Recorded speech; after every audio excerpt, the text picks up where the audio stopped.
Quran says that God is a deceiver. Surah Al-Imran verse 54 and Surah Al-Infal verse 30 say that God is the best of deceivers. Surah Yunus verse 21 says that God is swift in deception. And Surah Al-Araf verse 99 says that no one can feel secure from his deception. The Quran says that God is a conspirator. Surah Al-Isra in verse 16 says that God inspires people to do immoral things so that he can then have a reason to destroy them. The Quran says that God lies to seize those who oppose him.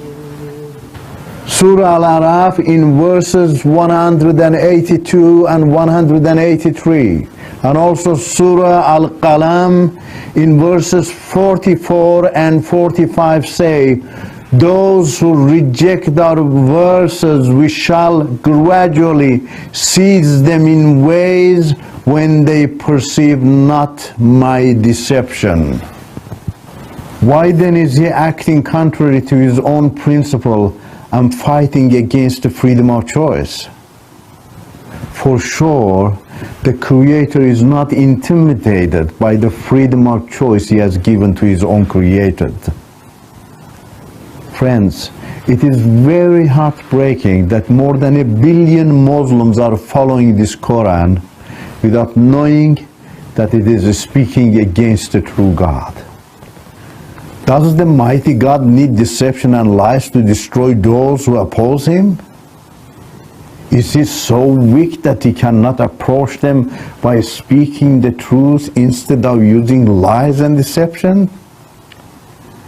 It is shocking that the Quran is bringing the supreme God down to the level of our sinners. On the other hand, God has given people the freedom of choice to accept or oppose him. The Quran says that God ordained Satan to be a seducer. Surah Al-Araf verse 16 says that Allah corrupted Satan so that he could deceive people. Is it believable that the compassionate God equips a horrible enemy to hurt humanity? Do you believe that a loving mother or father hires an enemy to destroy their child? The Quran says that Allah planned it so the evil ones could hurt Muhammad. Surah Al-An'am in verse 112 says, likewise did we make for every messenger an enemy, evil ones among men and jinns, inspiring each other with flowery discourses by way of deception. If thy Lord has so planned, they would not have done it. So leave them and their inventions alone. A true God never cooperates with demons to hurt his beloved prophet. The true God saves from the evil ones. Since the Quran attributes the cooperation of God with demons, it cannot be from the true God. The Quran says that Allah uses demons for the spread of Islam.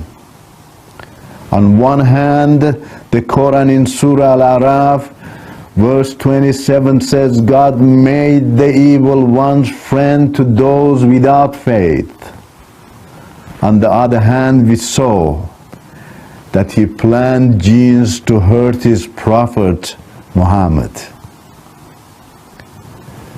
Now the Quran in Surah Al-Jinn verses 1 to 2 says, say, O Muhammad, it is revealed unto me that a company of the jinns gave ear, and they said, lo, we have heard a marvelous Quran which guides unto righteousness. So we believe in it, and we ascribe unto our Lord no partner. The God of Islam created demons as corrupted beings to follow Satan and become friends with pagans and non-Muslims, and also hurt Muhammad, but he then leads demons to give up friendship with non-Muslims and become friends with his followers for the spread of Islam. The Quran also attributes the creation of sin to God. Surah Ash-Shams in verses 7 and 8 says that God inspired sin in humankind. Surah Al-Balad in verse 4 says that God created man in toil and trouble. Surah An-Nisa verse 88, Al-Araf verse 178, and Ibrahim verse 4 all say that God leads astray. The Quran introduces God desperate to initiate immoral and lawless acts or to lead people astray and make them sinners. It introduces God like a person whose heart and mind chase sin. God is not like a human being. He hates sin and misleading acts. The words of the Quran are not only not from God, but they also do not lead to God.